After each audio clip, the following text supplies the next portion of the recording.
Okay, very good.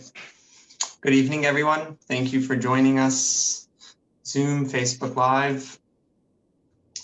And tonight's topic is how the experience at Sinai defined Judaism. So in this week's Torah portion, we have the very important story of the giving of the Torah at Mount Sinai. This is the only time that there was a mass revelation. God revealed himself to all of the Jewish people and gave them the Torah, starting with the 10 Commandments. And of course, this was probably the most important event in Jewish history, perhaps in all of world history. And today, I'd like to talk about how everything that went on around this experience. And today we're going to look a little bit deeper into some of the details that surrounded this experience, how all of this shaped Judaism and how all of this really defines Judaism and shows how unique Judaism is. So we have, beginning with the story, we have Moshe, of course, is the main player of the story, but we also have, interestingly enough, we have Moshe's father-in-law. Now, Moshe's father-in-law, his name was Yisro. He was a very interesting person because he basically tried every single religion that was available in the world at that time. So every type of idol worship, every type of service to every type of God, he tried it all. So he really went around the block. And finally, after hearing about the miracles that God performed for the Jewish people, Yisro decides to join the Jewish people and to join his own daughter and son-in-law in the desert with the Jewish people, to join them and to experience Judaism. So Yisro arrives and he receives a lot of respect from Moshe, and in turn, when all of the Jewish people see Moshe giving respect to this person, all of the Jewish people come out to greet him and to show great respect. And so Yisro came to see what life was like. He was observing at the very beginning, and the first thing he did was give some advice. He advised Moshe that instead of he being the only one to judge the people and to govern the people and to answer questions, he advised that Moshe should appoint judges, people who would, a system of judges, people who would have certain jurisdiction over certain tribes, certain groups of people, and then there could be higher judges in case there's a question that the lower judges cannot answer, or a case that the lower judges cannot answer. And in that way, it would be much easier for Moshe to serve the Jewish people, to be there for the Jewish people. It would only be the most difficult questions that would come to Moshe, and if necessary, Moshe could bring the question to God. So this is how the story opens up. This is the beginning of the portion of the Torah portion of the story before the Torah was given. After this, the Torah tells us that it was on the 6th day of the 3rd month of the year. Now, in Judaism, we have a very unusual calendar where the new year, is on Rosh Hashanah. But the new year is not actually at the first. It's not the first day of the first month. The new year is the first day of the 7th month. The first month is the month of Nisan, which is just before Pesach, usually in April. So you have the Rosh Hashanah, which is the head of the year, and then you have the month of Nisan, which is the head of the months. So it's today we're not going to discuss why we have these two different beginnings, but the point is that the Torah says that it was on the 6th day of of the third month that the Jewish people received the Torah. So it was the third month because it was just after Passover, just after the Jewish people came out of Egypt. To be precise, it was 7 weeks after the Jewish people left Egypt. They found themselves in the desert, and they came to the foot of the mountain a few days before the giving of the Torah. And on the 6th day of the third month, the Jewish people received the Torah. How did that look? What actually happened? God descended upon the mountain, Mount Sinai, and with thunder and lightning and the call of the shofar, God's voice was heard summoning Moshe, calling him up to the mountain. Moshe goes up, and the Jewish people could hear God's voice saying the 10 Commandments. It was such an intense revelation that the Jewish people cried to Moshe, and they said, we cannot hear anymore. Why don't you listen to God, teach the Torah, and then convey all of the messages to us? So it was such an intense revelation. It was too much for the Jewish people to handle. But actually, the Jewish people did hear the 10 Commandments all from God, and that was truly unbelievable experience, an experience that has been, the story and the experience has been passed down from one generation to the next. And this is how we know that Moshe is true, that Moshe was a true prophet, because the Jewish people, our ancestors, heard God call him up to the mountain and receive the Torah. And we also know that God is true because it was a mass revelation for everyone to see. We don't need to trust any one individual. We only need to look back at our own, into our own families and hear the stories from our own families and know that this in fact is the story. This is what happened. I'd like to zoom in on one detail of the story, of more about the description of the story, and through this we'll be able to understand, we'll be able to see how this experience at Sinai really defined Judaism. So the verse says, I have a text in front of us. I have a text in front of me. It says like this. It's the verse just before the 10 Commandments, shortly before. It says, in the third month of the children of Israel's departure from Egypt, on this day, they arrived in the desert of Sinai. Okay, so it says clearly the date.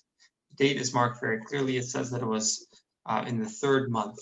Okay, now I'd like to share my screen and show you a few lines from the Talmud that gives us a little bit more information about the third month and the number 3. So let's share a screen, and here we have it. Okay, so it says like this: blessed is God who has given us a Torah of 3, scripture, prophets, and writings. The Tanakh, it's made up of 3. To a nation of 3, the Jewish people who are comprised of Kohanim, Levites, and Israelites, through a man who is third. Moses was the third child to be born in his family on the third day of preparation of the giving of the Torah in the third month. So here there's a lot of number 3s here. You have the Torah is divided into 3. The Jewish people are divided into 3. Moshe was the third in his family, and it was given on the third day of the preparation. So there's something here about the number 3. And we need to understand what is the significance of the number 3. Obviously, the Talmud is using the number 3 and turning it into a major point and a major issue. So what is the significance of number 3? So let's talk about some numbers in the Torah and the significance of some of these numbers. So the number 1 is a very important number because number 1 in Judaism represents God. God is number 1. We know this from the famous prayer, probably the most famous prayer in Judaism, Shema Yisrael. It says, "Hear, O Israel, the Lord is our God, the Lord is one." And so we're proclaiming God's unity, God's oneness, how he's the only true God. And you see this with the word echad, God is one. So the number 1 is very significant. Also, when the prophets talk about the era of Mashiach, a time of world peace, and when the world reaches a state of perfection, the prophets describe this era and time, and they say the Lord, reading from the exact text, it says, "The Lord will be one, and his name will be one." So again, we see the number 1. There's something about God's oneness, God's unity. This is who God is, and this is going to be clear to everyone in the time and in the era of Mashiach. So we know what the number 1 represents. Next, we have number 2.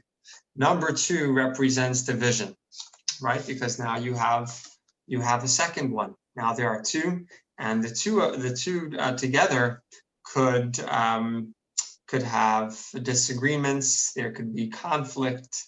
There could be some fight. There could be some differences of opinion. As long as there's 1, so there cannot be division. As soon as you have 2, then you could have all of these issues, all of these problems of the 2 not being able to get along. And then you have number 3. Number 3 in Judaism represents peace, true peace, because most of the time, in order to make peace, you need an outside person, you need a third entity who could find the common ground between the 2, between each of the 2, and then to bring them together.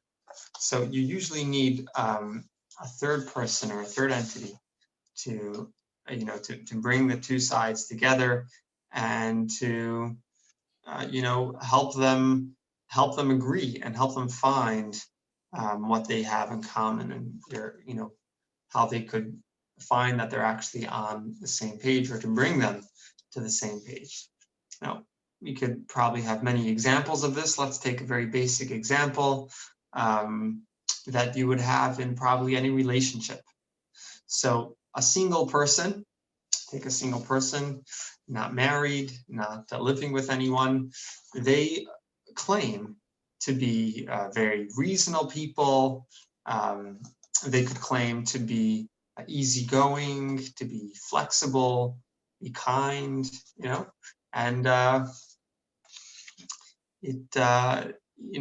cannot be disproven. But the truth is that they always lived alone, and they still live alone. And so you don't know what's going to happen when they're actually living with someone else.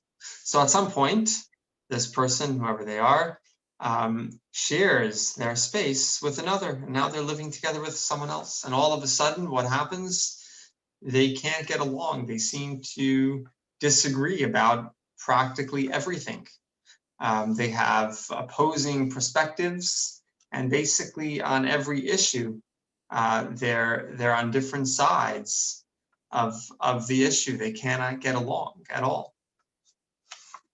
Finally, there comes a third person, and this person actually listens to each of the 2 and realizes that they're not so different one from another. And he tells them and encourages them, each of them, to actually listen what the other is saying. And when they do, he tells them, you'll discover that you're actually not so different one from the other, and you have so much in common. And really, you're saying something very similar, and maybe you're using different words, maybe it sounds different, but actually, at the core, And at the root of the idea, you guys are really on the same page. And in this way, person number 3 could bring together these two people to find what they have in common, and in a way to discover how perhaps they were always connected and on the same page. Maybe they just weren't communicating in the best way. So this is the numbers 1, 2, and 3. 1 represents God, 2 represents division, and 3 represents peace. And this, in fact, is the story of creation of the world. Before the creation, what was there? It was only God. So God was the only existence. He was the true existence. He was one. He was the only one. And there was only one perspective. It was only God's perspective. And nobody disagreed with God. But as we know, the reason nobody disagreed with him is because there was nobody there to disagree with God. So God knew that this was not true unity. This was not true oneness, because he was the only one. So it's like the single person who says, oh, I'm very flexible, I'm very easygoing, and I'm very kind. But they never actually live with another person.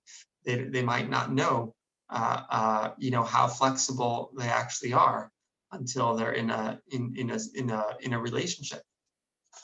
And so God desired that there be other beings with opinions of their own and ideas of their own. And he wanted that these beings should have a relationship with them, and that ultimately they should be able to be connected and be united, as one, and to see things, to see eye to eye, and to have a common understanding. And as you would expect, as soon as the universe was created, as soon as people came around, the first human beings came around who had their own ideas and their own opinions, disagreement erupted very quickly. From God's perspective, he was God himself was the very definition of reality.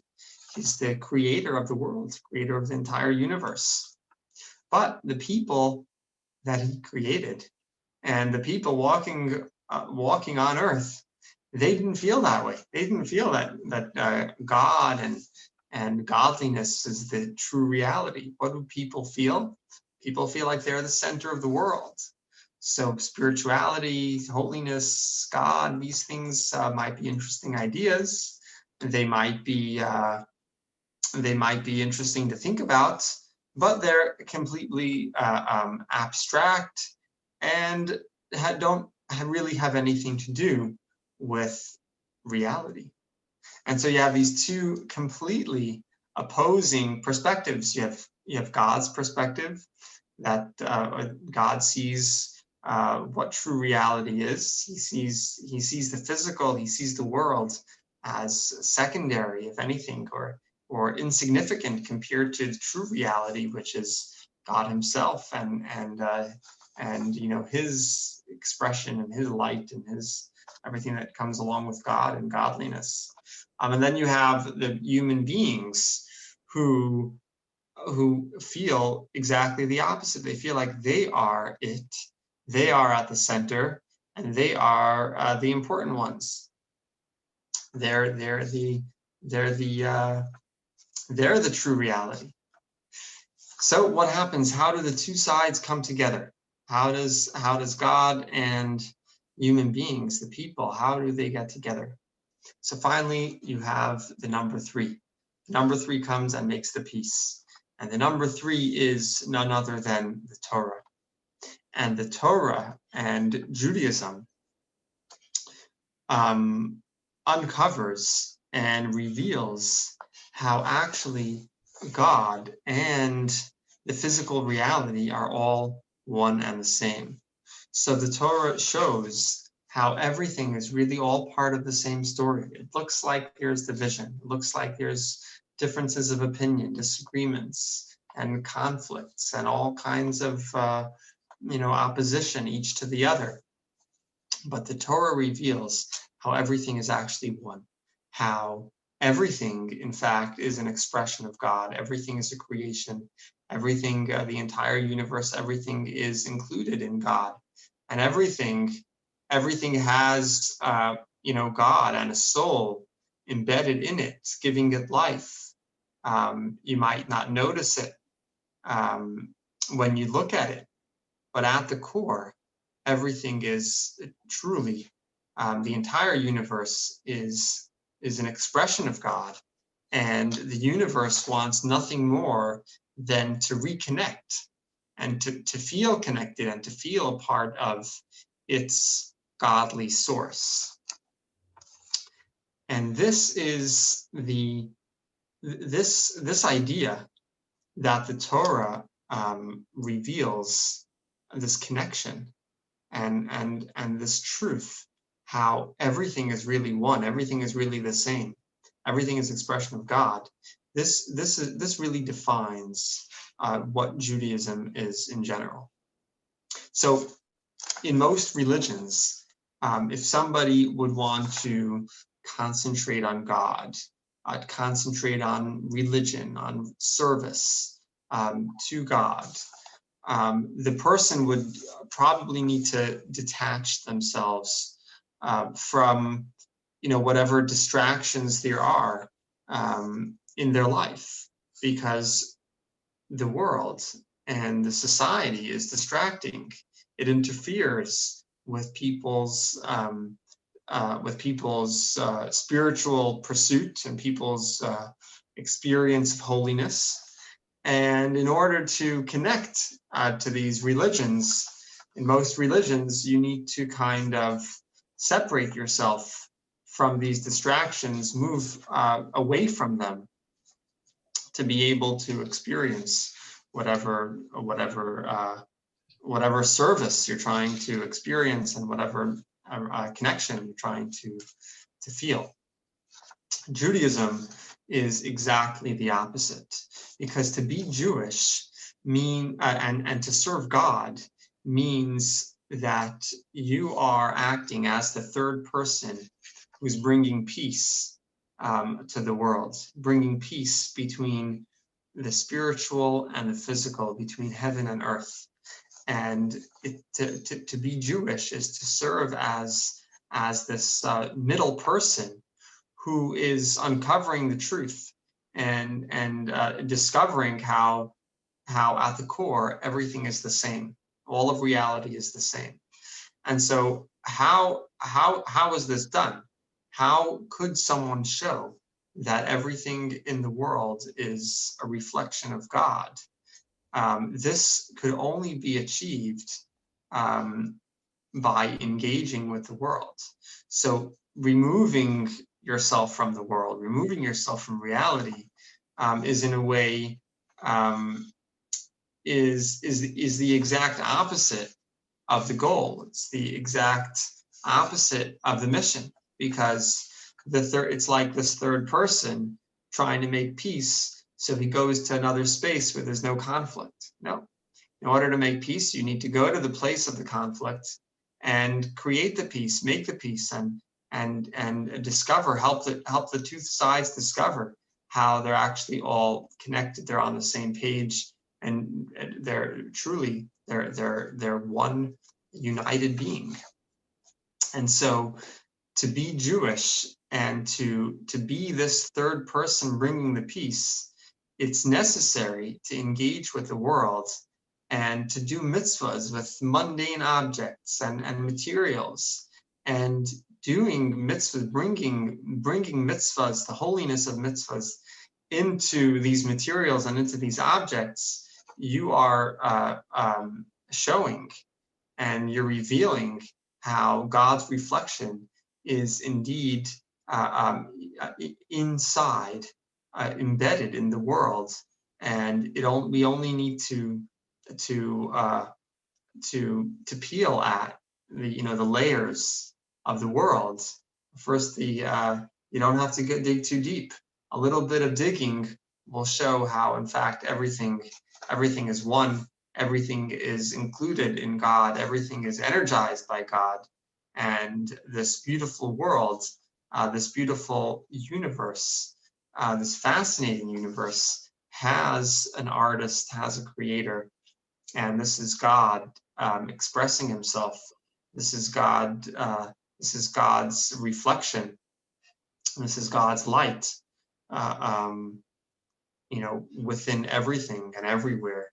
And so doing this mitzvah and acting as this third person is bringing the true peace. And so this is exactly why the Torah was given on the 6th day of the 3rd month, because the number 3 is extremely significant. The number 3 represents the peace. And this is really what defines Judaism, this Mount Sinai experience. The number 3, when the Torah was given, the Torah allows for this peace to take place, allows for this truth to be recognized, and it's giving us the mission and the duty, the job to make this peace and to show how all the world is one. And this is why the prophets say that when Mashiach comes, what is going to be? It's going to be God will be one and his name will be one. What does that mean? It means that it'll be clear to all,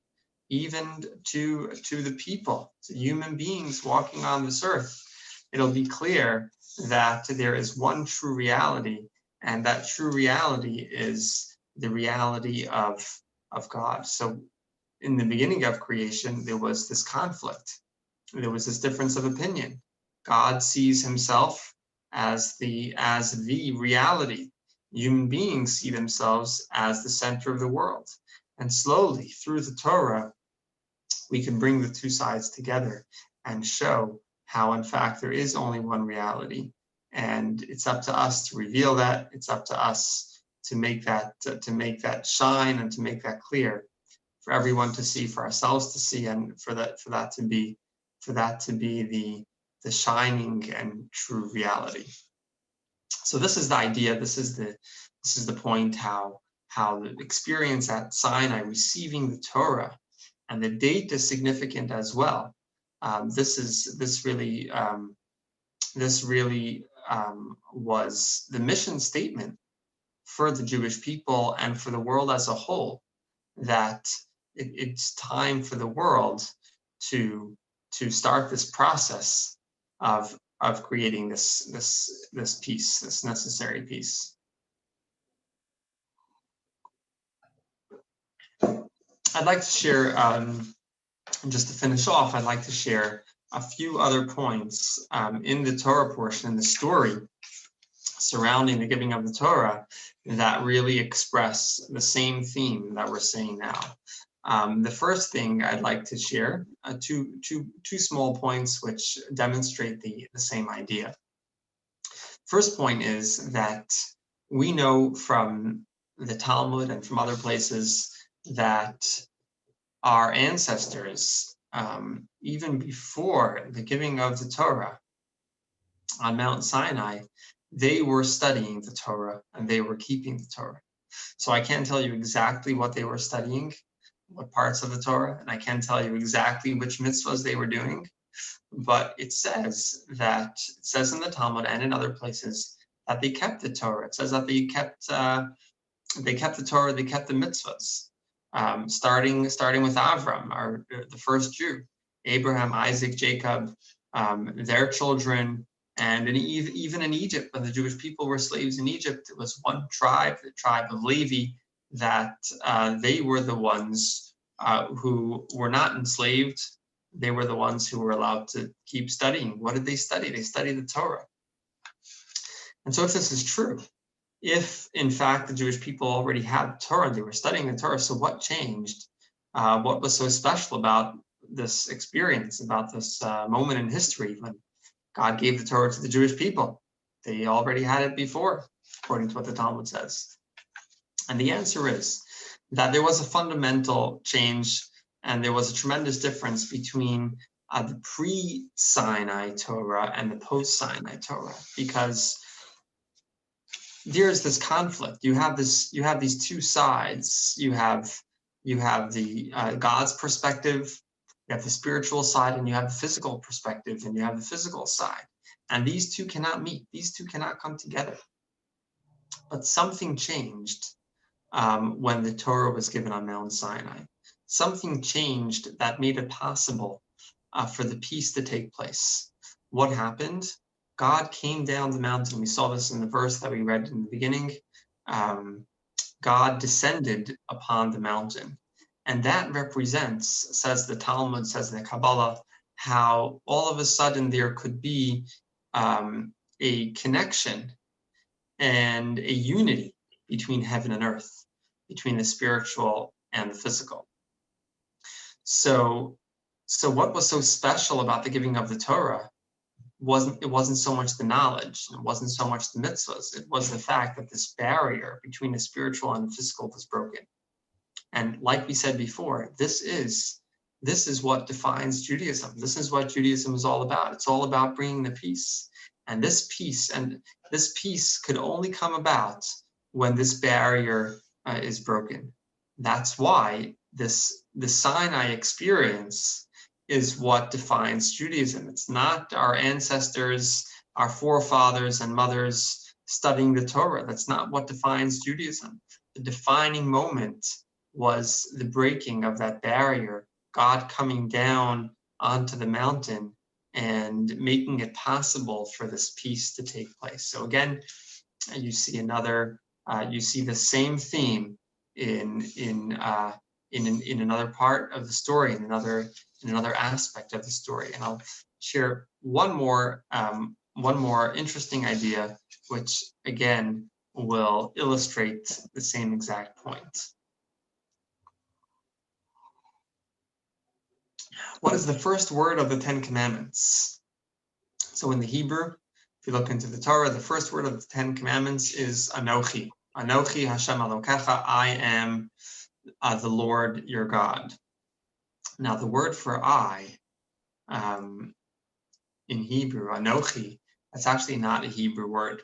What the commentaries say is that Anochi is in Egyptian. Anochi Lashon Mitzri. Anochi is an Egyptian word. It's the Egyptian word for I, or I am. And if you think about it, this is really strange and unusual that we have a revelation of God himself comes down to the mountain to speak to the Jewish people. And he does not say many words. It's only the words of the Ten Commandments. And the very first word that he says, and it's not only the word that he's using, it's also the idea that he's sharing. God is saying, I am your God. I am the only God. And the mitzvah, the first of the Ten Commandments, is to believe in one God and not to have any other gods. And so which word are we choosing for the first word of the Ten Commandments? And for the first word of this commandment to believe in God is an Egyptian word. And the commentaries and our sages talk about how Egypt really represented the darkest place spiritually, the darkest place in the world on a spiritual level.